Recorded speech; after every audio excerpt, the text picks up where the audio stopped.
주말 송은재TV 시작하겠습니다. 정치권이 복잡하게 돌아가고 있습니다.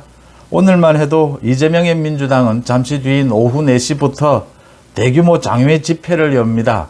검찰 독재를 중단하라. 장외 집회를 이제 6년 만이라고 합니다. 장외 집회를 민주당이 나서서 이렇게 여는 것은 장외 집회까지 연다.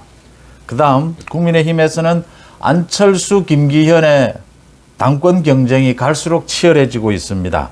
이 두 가지 부분을 한번 짚어보겠습니다. 지인들과 만나는 자리에 나가면 많은 사람들이 묻습니다. 이재명은 어떻게 될 것 같으냐? 또 안철수, 김기현 당권 경쟁은 어떻게 될 것 같으냐? 정말 예측하기가 힘든 부분들이 많이 있습니다. 수많은 요인들, 변수들이 있고 이게 각자 개인의 정치적인 스타일도 있지만 오늘 제가 주제로 잡은 것이 윤석열 정치입니다. 윤석열 정치. 아직도 제가 이거 한 두세 번 주제로 잡았던 부분입니다. 아직도 여야 모두 윤석열 정치를 잘 모르고 있다. 이해를 못하고 있다.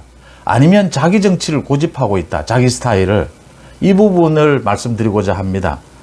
그러니까 어떻게 될 것 같으냐. 전체적인 자신의 개인적인 스타일도 중요하지만 전체적으로 전국이 어떻게 흘러가느냐. 자신이 아무리 개인적인 스타일이 있고 욕심이 있다 하더라도 전체적에서 정치는 힘과 힘이 맞부딪히는 오로지 룰은 법밖에는 없습니다. 법을 어기지 않는다면 않는 선에서 힘과 힘이 원시적으로 맞부딪히는 곳이 정치입니다. 그래서 갈등도 많고 그래서 언제나 공방전이 펼쳐집니다. 이렇게 전체적인 흐름, 그림, 또 개별적인 것들, 변수 모두를 종합할 때 지금 현 시점에서 제가 보는 예측은 국민의힘 당권 경쟁은 김기현이 유력합니다. 김기현이 1차 투표에서 과반을 넘길 확률이 굉장히 높다라고 하는 겁니다.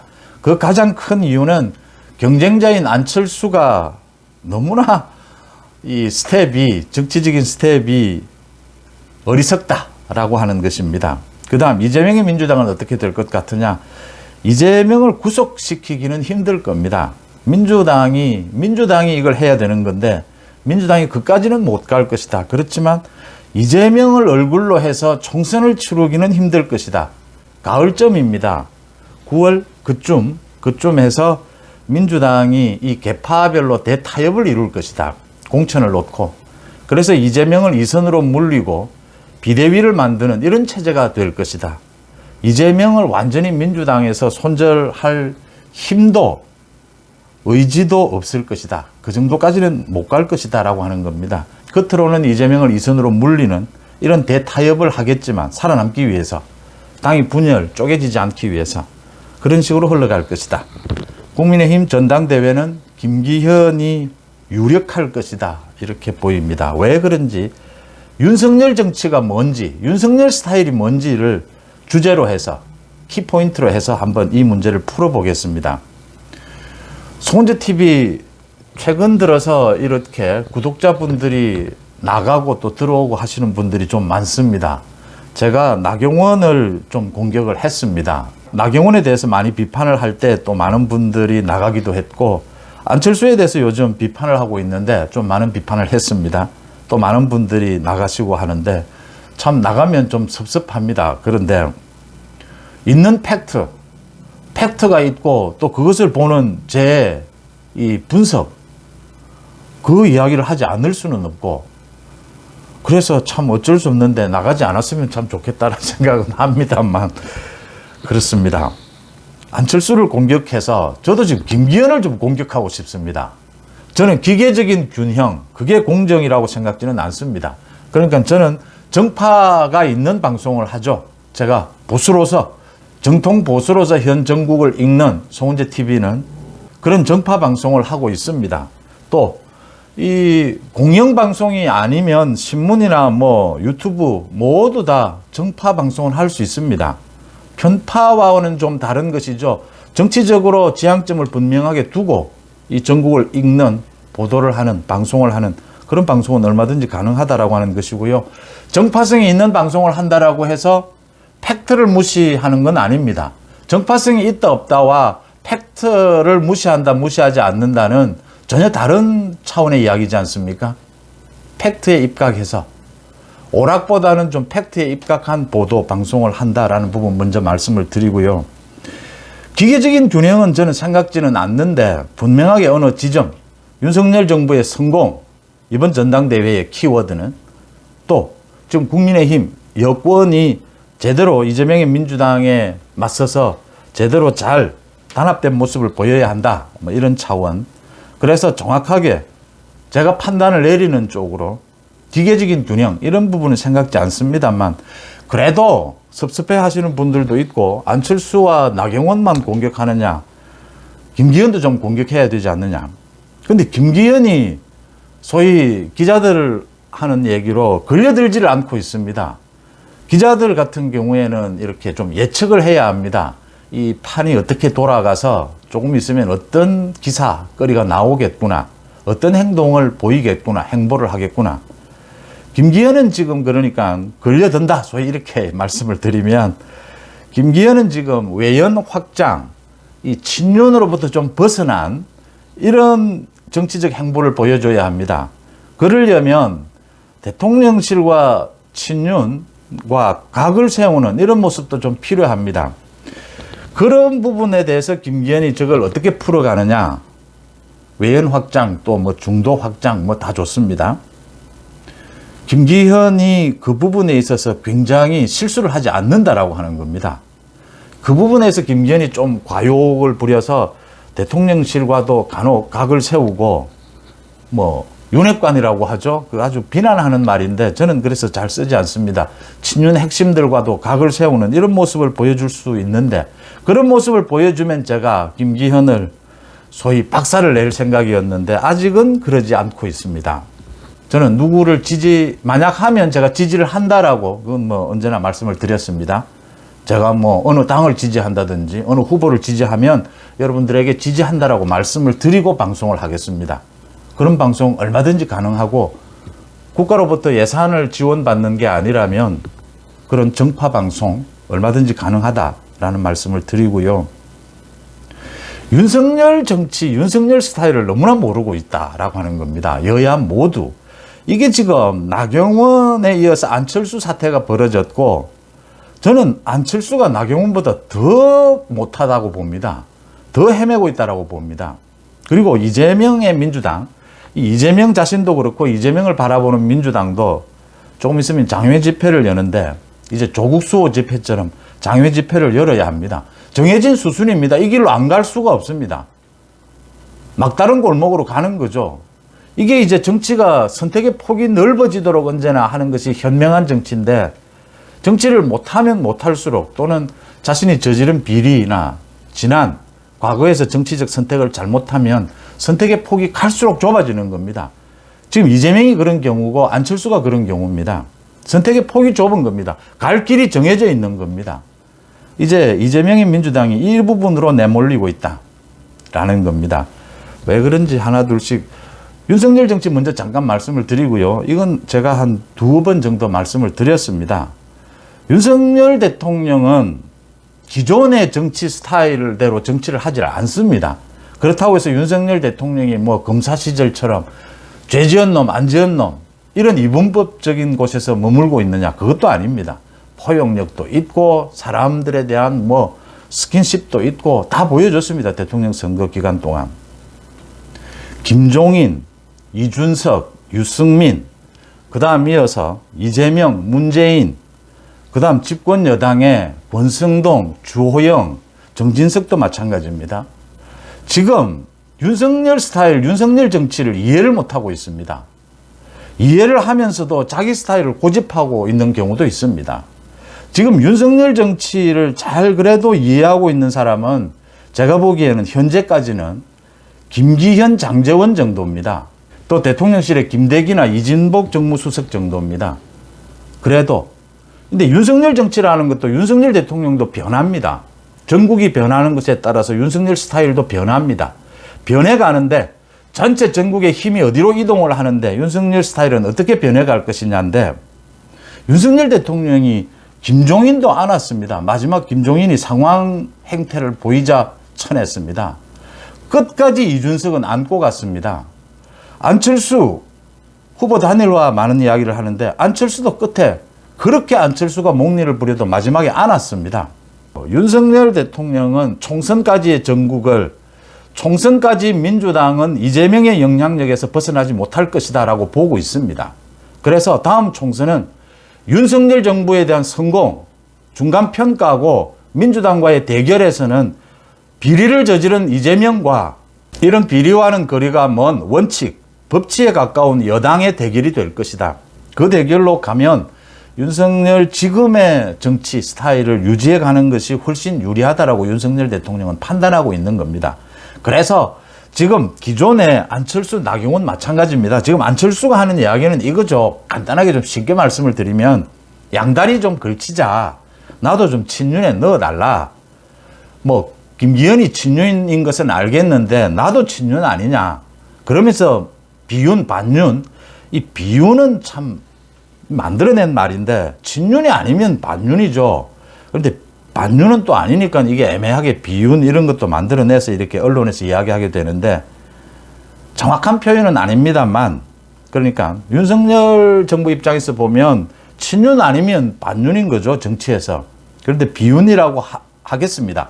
저도 비윤이라는 표현을 쓰겠습니다. 이번에는. 안철수는 그런 거죠. 양다리를 걸치겠다라고 하는 거고 윤석열 대통령은 양다리 걸치지 마라.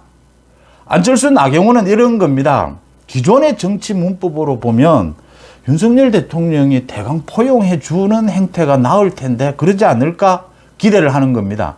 왜냐하면 이게 당권 경쟁에 직접 개입할 수도 없고 또 전당대회가 지난 다음에 만약 안철수가 될 가능성도 있으니까 윤석열 대통령이 적당히 김기현이 예쁘긴 하지만 안철수에게도 적당히 기회를 주는 또 나경원에게도 적당히 기회를 주는 이런 식으로 지금 생각하는 겁니다. 그런데 윤석열 대통령은 그렇게 생각지 않습니다. 윤석열 대통령이 한 말이 나왔습니다. 어려울 때 도와주지 않고 윤심을 팔고 다니면 되느냐. 그겁니다. 윤석열 대통령은 양다리를 걸칠 이유가 없다라고 보고 있고 양다리를 걸치는 행태를 별로 좋아하지 않습니다. 그래서 안철수와 나경원이 지금 계산을 잘못하고 있는 겁니다. 김기현이 정확하게 알고 있는 겁니다. 외연 확장이라든지 뭐 이런 게 필요하더라도 윤석열 정부와 각을 좀 세워서 그러면 효과가 클 겁니다. 그런 식으로 나가서는 안 된다. 이게 지금 양다리 걸치기는 절대 안 된다. 이런 상황에서는 라고 판단하고 있는 겁니다. 뭐 장제원도 마찬가지고 이 부분을 알고 있는 겁니다. 대통령실에서 계속 나오고 있는 이야기도 그겁니다. 안철수가 윤석열 정부 들어서 어려울 때 돕고 윤석열 정부와 뭐 호흡을 같이 한 게 뭐가 있는데 아무것도 하지 않고 오히려 비판했는데 이제 와서 자기가 윤심이 자기에게 있다. 자기도 친윤이다라고 하면 말이 안 된다라고 하는 것이죠. 이재명도 지금 착각을 하는 겁니다. 계속 안철수도 그 이야기를 하고 이재명도 계속 그 이야기를 하는데 다음 총선에서 민주당이 만약 이기면 윤석열 정부는 끝장난다. 정부가 무너진다. 윤석열 정부가 5년 임기를 다 채우지 못할지도 모른다. 이거 지금 이재명도 이런 이야기를 하고 안철수도 이런 이야기를 합니다. 이 안철수가 지금 겁주는 비슷하게 이러는데 윤석열 대통령은 절대 그렇게 생각지 않습니다. 지지율이 1%라도 법을 어기고 비리를 저지른 사람이 있다면 법에 의해서 처리하겠다. 그 다음 지지율이 1%가 되더라도 법에 정해진 임기라면 법을 위반하지 않았다면 윤석열 정부가 흔들릴 이유는 없다라고 보고 있는 겁니다. 이런 차이를 지금 자꾸 애매하게 생각하는 겁니다. 이재명도. 이런 위험이 있는데 윤석열 대통령도 적당히 자기와 만나서 좀 적당히 풀어가자. 그래서 자기가 민주당 안에서 좀 입지도 좀 세우고 이러면 자기 사법 부분은 사법대로 가져가더라도 윤석열 정부에 손해될 게 없지 않느냐. 과거의 전통에 우리 쭉 해왔던 그런 정치 방식입니다. 윤석열 대통령은 그런 정치 안 하겠다라는 겁니다. 더 중요한 건 그렇게 할 필요가 없다라고 보고 있는 겁니다. 그렇게 하지 않아도 다음 총선에서 이길 수 있다라고 보고 있는 겁니다. 왜? 윤석열 대통령은 정치적으로 미숙하게 보일지도 기존의 개념으로 보면 그럴지도 모르고 혹시 손해를 볼지도 모르겠지만 법을 어기지만 않는다면 지지율이 아무리 떨어져도 법을 어긴 이재명은 법적인 처리를 할 수 있고 윤석열 정부는 끝까지 갈 수 있다라고 생각하는 겁니다. 정치력이라고 하는 기존의 정치력, 그 애매한 뭐 타협, 물밑에서 협상하고 그런 부분에 대한 효과를 지금 크게 믿지 않는 겁니다. 그 이유는 지금 민주당이 이재명의 민주당이기 때문입니다. 그러니까 민주당의 지금 당대표가 만약 이낙연이었다면 윤석열의 정치도 많이 바뀌었을 겁니다. 그런데 이재명의 민주당인 겁니다. 각종 비리를 저지른 저 이재명의 민주당을 맞서서 지금 윤석열 정부와 집권 여당은 이렇게 법치와 원칙으로 가도 충분히 총선에서 이길 수 있다라고 하는 겁니다. 그게 또 국민들이 윤석열 대통령을 뽑아준 깊은 뜻이다라고 지금 읽고 있는 겁니다. 그런데 안철수가 어제와 오늘 계속 이런 이야기를 합니다. 자기를 반윤으로 몰게 되면 윤석열 정부의 기본적인 그 존재 가치를 잃게 된다. 근본이 흔들리게 된다. 소위 공동정부인데 안철수와 후보 단일화를 이야기하는 겁니다.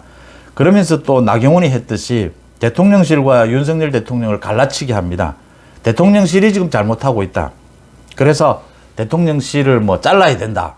뭐 이렇게까지 이야기를 하고 또 장제원에 대해서 공격을 합니다. 장제원이 간신이다. 장제원이 지금 이런 일을 저지르고 있다. 장제원이 오늘 반박을 했습니다. 윤석열 대통령이 바보라고 생각하느냐. 지금 간신이 있다라고 하는 건 윤석열 대통령이 뭐 굉장히 귀먹고 지금 눈 멀어서 아부에, 간신들의 아부에 윤석열 대통령이 지금 어리석다라고 하는 이야기인데 이 윤석열 대통령은 모욕하는 겁니다. 이 나경원이 이랬다가 철퇴를 맞았습니다.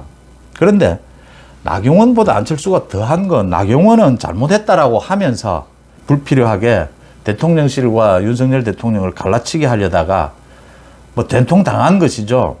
정치적으로 입지가 없어져 버린 것입니다. 그래서 불출마를 했는데 안철수는 지금 사과도 하지 않고 계속 헤매고 있습니다.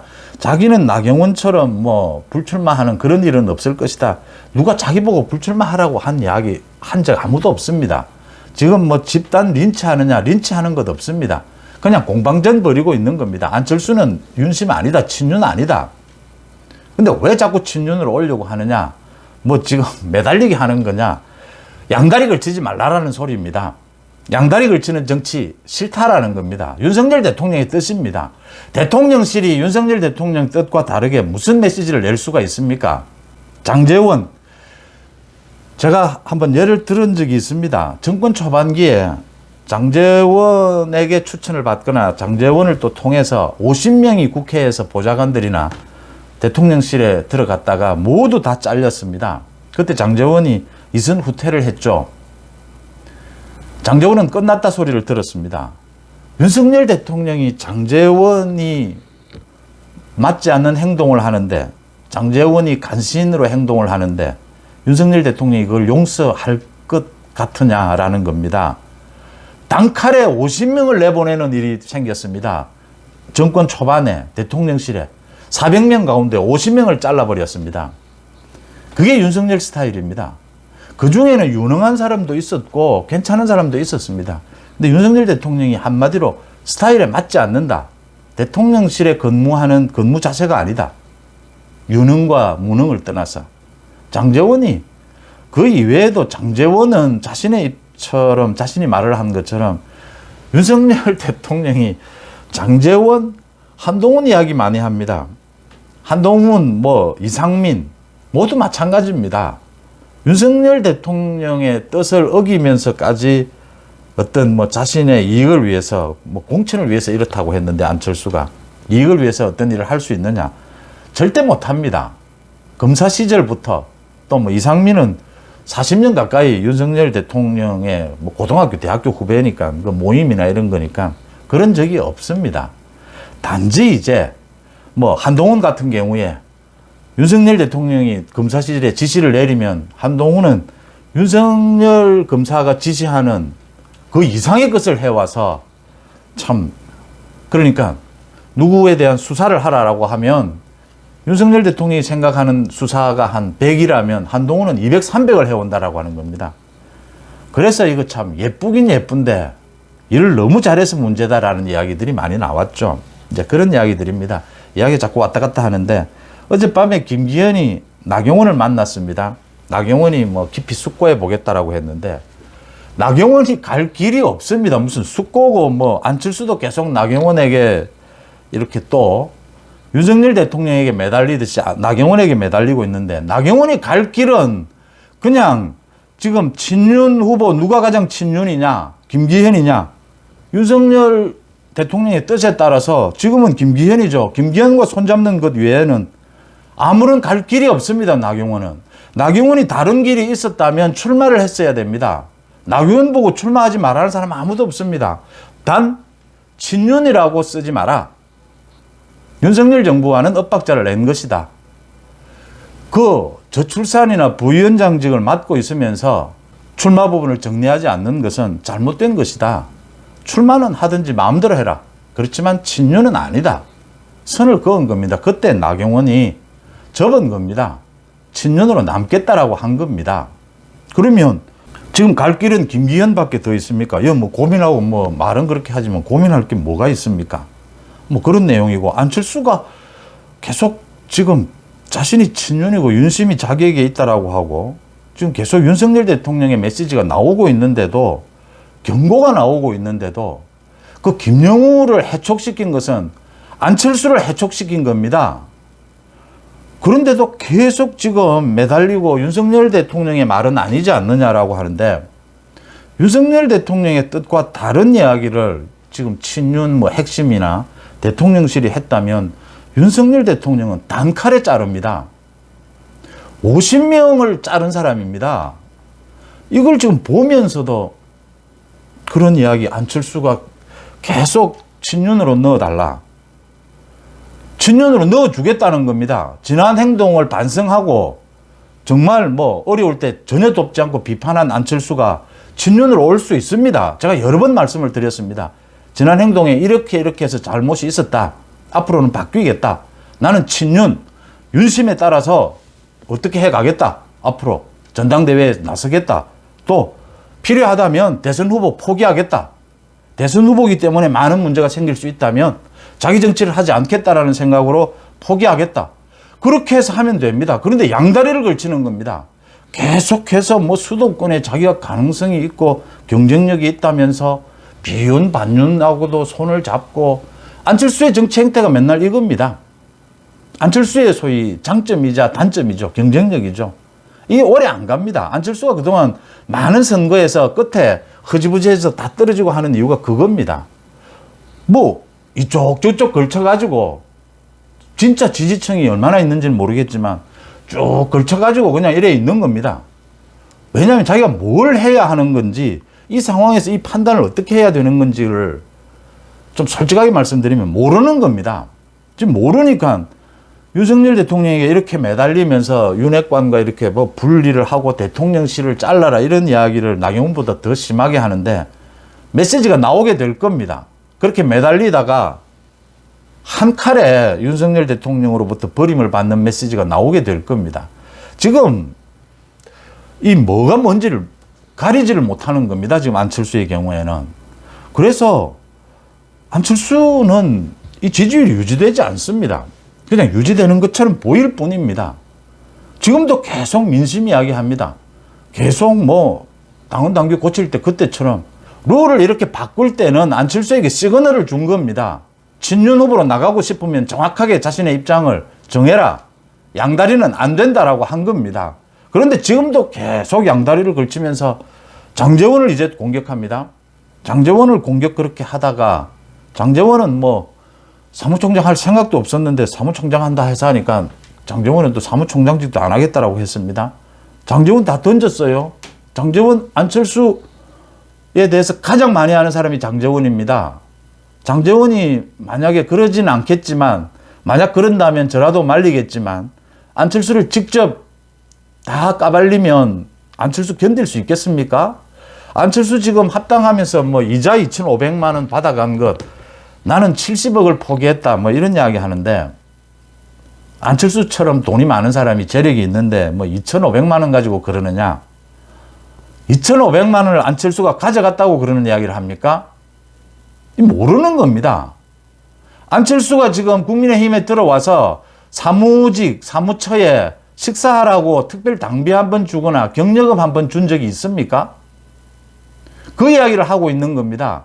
그래도 뭐 안철수가 당대표급, 뭐 대선 후보급이면 의뢰 당에 고생하는 사무처 직원들이나 이렇게 특별 당비도 이렇게 뭉칫돈을 한 번씩 내고 다 그렇게 합니다. 그런데 뭐 지금 2,500만 원이 어떻고 뭐 말도 안 되는 이야기를 하니까 참 답답하다라고 하는 겁니다. 안철수는 이런 식으로 가면 반윤으로 갈 수밖에 없습니다. 이 길이 보이지 않습니까? 조금 있으면 지금 계속 윤석열 대통령에게 매달리는데, 윤석열 대통령은 뭐 안철수의 계산은 이걸 겁니다. 안철수가 될 수도 있는데 지지율이 높으니까 안철수가 당대표가 될 걸 예상해서 적당히 이렇게 김기현 손도 좀 잡아주고 안철수 손도 좀 잡아주고, 의뢰 과거에 그랬듯이 그렇게 안 합니다. 윤석열 대통령은. 만약 그럴 일도 없지만 안철수가 당대표 돼도 윤석열 대통령은 그런 식으로 뭐 잘못한 걸 잘했다, 뭐 대충 손잡고 뭐 잘해보자 이런 식으로 안 합니다. 그리고 안철수가 돼서 윤석열 정부와 각을 세우고 집권 여당이 하면 윤석열 정부는 집권 여당 없이 다른 길을 모색합니다. 안철수 젖히고 집권 여당 대표 젖히고 다른 정계 개편이나 다른 행태를 모색합니다. 지금 뭐 전당대회 국면이니까 애매하게 그런 식으로 안 한다라고 하는 겁니다.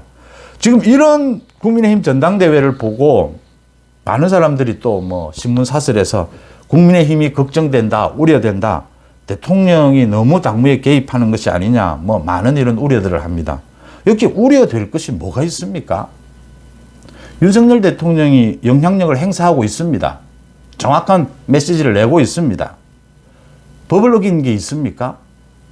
윤석열 대통령이 정당법을 어긴 게 있습니까? 있으면 밝히면 됩니다. 정당법 어기지 않습니다. 윤석열 대통령은 자신의 영향력, 자신의 메시지를 내고 있을 뿐입니다. 너무 김기현 쪽으로 쏠리니까 나경원에 이어서 안철수에 대해서 이렇게 공격하는 모양새를 하면 역풍이 불지 않겠느냐. 그 역풍은 윤석열 정부는 각오하고 있는 겁니다. 그 역풍보다는 지금의 당원들, 책임 당원들을 믿고 있는 겁니다. 윤석열 대통령의 지지율이 미미하고 윤석열 대통령 국정이 잘못 가고 있고 이재명의 민주당에 대해서 잘못 대처하고 있다면 안철수나 뭐 김기현 아니라 나경원 뭐 누구도 윤석열 대통령 쳐다도 보지 않습니다.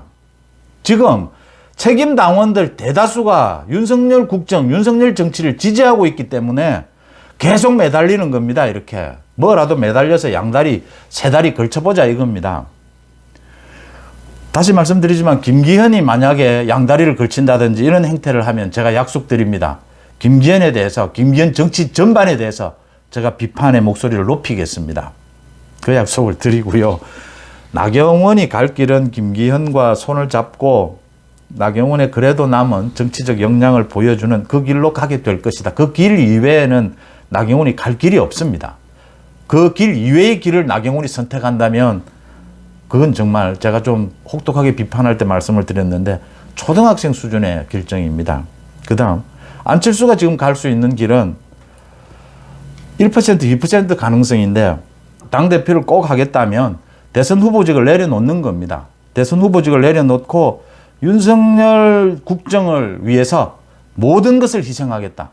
다음 총선에서 모든 것을 희생하겠다. 그 뒤는 생각하지 않겠다. 라고 하면 됩니다. 지금 그 카드가 가장 좋습니다. 그렇지 못할 겁니다. 그렇지 못하기 때문에 안철수가 갈 수 있는 길은 친윤에서는 뭐 반윤인지 비윤인지는 모르겠습니다만 친윤에서는 멀어질 수밖에 없다는 겁니다. 이건 안철수 자업자득입니다. 그동안 8개월 동안 윤석열 정부와 보조를 전혀 맞추지를 않았습니다. 그 다음 안철수가 보이는 이런 양다리 전략, 언제나 애매한 이걸 윤석열 대통령은 용인할 생각도 없고 그런 정치와 손잡을 생각도 전혀 없습니다. 그렇지 않아도 총선까지, 그 이후까지 윤석열 정부 성공을 견인해낼 수 있다라고 생각하고 있습니다. 지금 전체적인 전국 흐름 판단, 개별적인 스타일 모두 착각하고 있는 겁니다. 안철수가 갈 수 있는 길은 없다라고 보입니다. 반윤 이외에는 없습니다. 그런데 반윤으로 가면 안철수는 죽습니다. 안철수는 끝까지 이렇게 애매한 태도로 가려고 할 겁니다. 그런데 그걸 지금 윤석열 대통령은 용납하지 않습니다. 애매한 태도는. 그 이준석이도 안고 갔지 않느냐. 대선 때까지. 그 선거 기간 중에 당대표를 바꾸는 것까지 시나리오까지 많이 나왔었죠. 그 청년층에 대해서 그래도 이준석이 상징성이 있었고 그런 부분 때문에 이준석이를 끝까지 안고 갔던 것이고요. 안철수와 후보 단일화로 인한 플러스 요인이 전체적인 분위기상 플러스 요인은 분명히 있었을 거라고 봅니다. 그런데 안철수가 이야기하는 것처럼 윤석열 정부 탄생의 근본적인 이유, 존재 가치, 안철수 후보 단일화하고는 아무 상관이 없습니다. 공동정부 아닙니다. 그냥 좋은 말로 공동정부고 뭐 연대보정인이라고 이야기하니까 그냥 두고 보는 겁니다. 아닙니다. 연대보정인, 안철수는 연대보정인도 아니고 공동정부도 아닙니다. 그냥 막판에 전체의 보수, 중도, 전체의 큰 그림에 안철수가 좀 도움이 되었다. 후보 단일화. 그 정도입니다. 그런데 그걸 그렇게 내세우면 오히려 안철수에게 차라리 후보 단일화 정신을 잊지 말아야 한다. 후보 단일화 정신이 중요한 것 아니냐라는 정도로만 이야기하면 그래도 그게 가치가 좀 살아 있습니다. 그런데 윤석열 정부의 존재, 탄생의 이유가 안철수와의 후보 단일화에 있다. 이러면 이제 많은 사람들이 웃게 되고 윤석열 대통령은 단호하게 어느 시점에서 안철수 후보와의 명료하게 선을 긋게 될 겁니다. 지금 안철수 잘 생각해야 되는 것이 윤석열 대통령에게 그렇게 매달리다가 단칼에 잘리고 나면 참 민망하지 않습니까? 정치적인 이해관계를 떠나서 그런 부분도 계산을 해야 된다. 안철수의 계산대로 가지 않는다라고 하는 겁니다. 그게 지금 참 안철수의 한계이기도 합니다. 누구나 이 자신이 생각하는 것처럼 다른 사람도 생각하겠지. 자신이 생각하는 계산대로 다른 사람도 계산하겠지라고 생각하는데 아닙니다.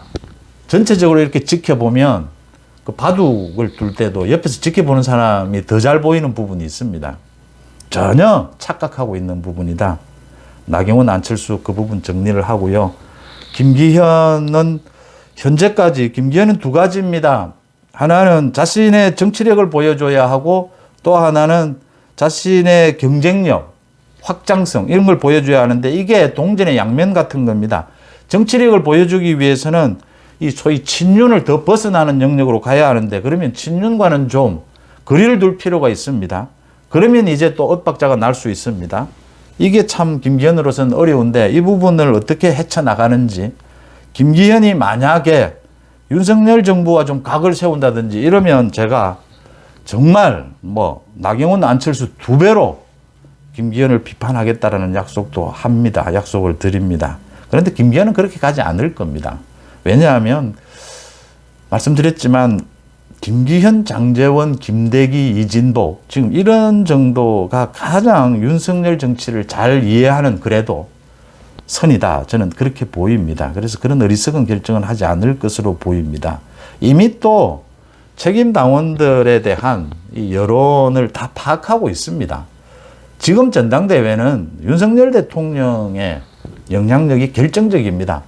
윤석열 대통령이 집권 여당의 당대표를 뽑는데 윤석열 대통령의 의사, 영향력을 표시하는 게 뭐가 잘못된 겁니까? 소위 당정분리라면서 당내 민주주의를 지키려면 당정분리를 해야 된다. 왜 당정분리를 꼭 해야 합니까?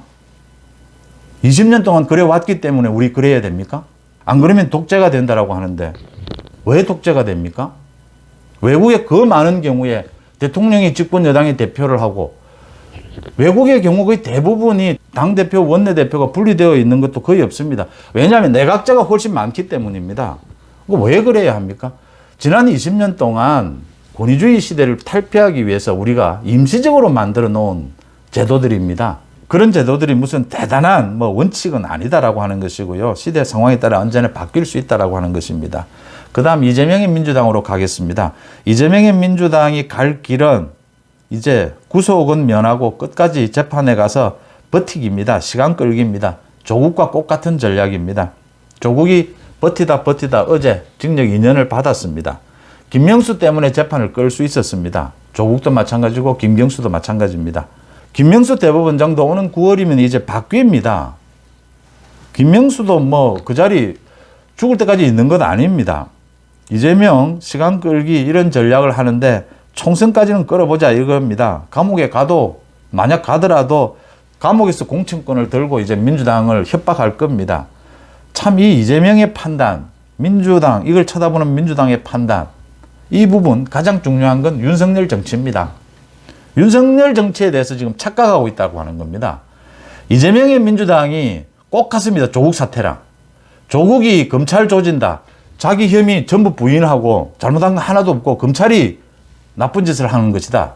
검찰이 윤석열 검찰총장입니다. 자기를 죽이기 위해서 이렇게 나쁜 수사를 하고 있다.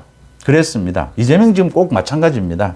그리고 지지자들을 묶어서 조국 수호 집회를 열었습니다. 이재명이 지금 갈 길은 자신 수호 집회 열겠다는 겁니다. 잠시 뒤에 그 이재명 수호 집회 여는 겁니다. 꼭 같은 방식입니다. 이제 계속 이 집회를 열어서 장외 집회를 열어갈 겁니다. 그 결과는 3년 2개월이 걸렸지만 조국이 징역 2년을 받았습니다. 조국이 뭐 징역 한 10년을 받아야 되는데 또 뭐 이거 하려고 이 뻔한 걸 3년 2개월이나 끌었느냐. 김명수 때문입니다. 그런데 김명수 바뀝니다. 지금 이재명이 윤석열 대통령을 압박하고 윤석열 대통령의 지지율이 좀 무너지면 또 총선에서 뭐 민주당이 그럴 리도 없지만 총선에서 민주당이 압승하면 윤석열 정부를 무너뜨릴 수 있지 않겠느냐. 자신에 대한 사법 비리 이런 부분을 좀 면할 수 있지 않겠느냐 계산을 한다면 착각입니다. 윤석열 대통령은 마지막 순간까지 그런 식의 정치는 하지 않습니다. 할 생각도 없고 할 필요도 없고 그런 식의 정치에 혐오감을 가지고 있습니다. 이걸 지금 이재명이 계속 착각하고 있고 이재명을 바라보는 민주당이 착각하고 있는 겁니다. 이재명이 어제는 비명 소위 반명을 달래기 위해서 개딸들에게 그 반명 의원들을 공격하지 마라 뭐 이런 소리까지 했습니다. 개딸들을 선전선동한 게 자신이면서 왜냐하면 지금 장외 집회 이것만이라도 끌고 가야 되는 겁니다. 이거마저 무너지면 조국보다 더한 이제 사태를 맞게 되는 겁니다. 조국은 그래도 제정신은 아니지만 조국을 뭐 수호하는 그 수호 집회라도 끌고 갔습니다. 이재명이 이거라도 끌고 갈 수 있겠느냐. 지금 민주당의 사정으로. 민주당의 비명 반명 냉정하게 판단해야 합니다. 이재명으로는 총선은 안 되는데 이재명을 저걸 쫓아내기는 부담스럽다. 당이 쪼개진다. 답을 못 찾겠다. 이게 답이 안 보입니까? 검찰에 대해서 빨리 이재명 좀 잡아가라. 검찰이 좀 어떻게 해달라고 하는데 검찰이 급할 게 없습니다. 검찰은 민주당 사정도 살피고 있는 겁니다. 민주당에서 손절하는 움직임을 구체화하면 검찰도 이재명을 수사를 하는 것, 구속하는 게 굉장히 쉬워집니다. 이게 연동이 되어 있다. 민주당이 치고 나오지 못하면 8월, 9월에 이재명과 대타협하는 그 뭐 타협이라고 제가 말은 하지만 완전히 이제 그건 야합하는 겁니다. 당을 깰 수가 없으니까 공천을 가지고 전부 쪼개가 나눠 먹게 하는 겁니다.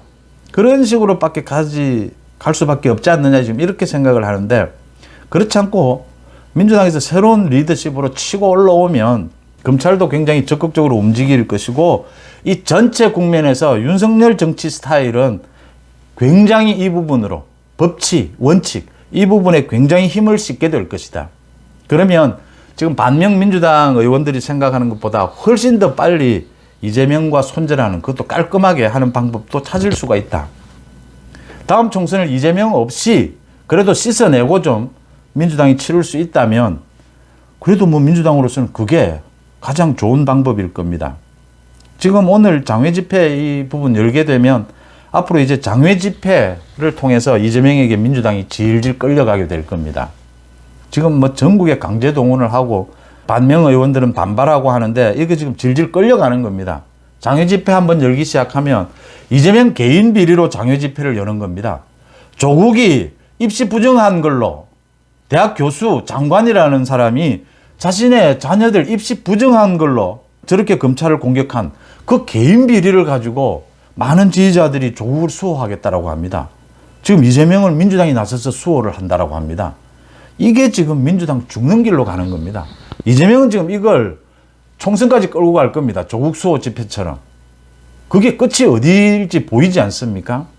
그걸 윤석열 대통령, 윤석열 정부가 용납을 하겠습니까? 그 총선에서 죽는 길입니다. 정리를 하면 국민의힘 전당대회 이런 식으로 가면 김기현의 압승입니다. 이재명과 언제 손절할 수 있을지는 민주당이 예측하기 힘들지만 총선은 폭망합니다. 이재명의 민주당은 총선에서 폭망할 수밖에 없습니다. 갈 길이 없는 겁니다, 지금. 지금 김기현과 안철수의 대결, 안철수가 갈 길이 없는 겁니다, 지금. 이걸 확 분위기를 바꾸는 방법이 있습니다. 말씀드린 대로 여러 가지 카드가 있을 수 있습니다. 대권을 내려놓는 것도 한 방법이고, 안철수가 윤석열 대통령에게 명료한 메시지를 내는 것도 또 방법일 수 있습니다. 그런데 안철수가 그 길을 가지 않겠다라고 하는 겁니다. 김기현 압승으로 가게 될 것이다. 그렇게 예측할 수밖에 없는 그런 흐름을 보이고 있다라는 것입니다. 오늘 주말 맞아서 여러 가지 이야기를 했습니다. 고맙습니다.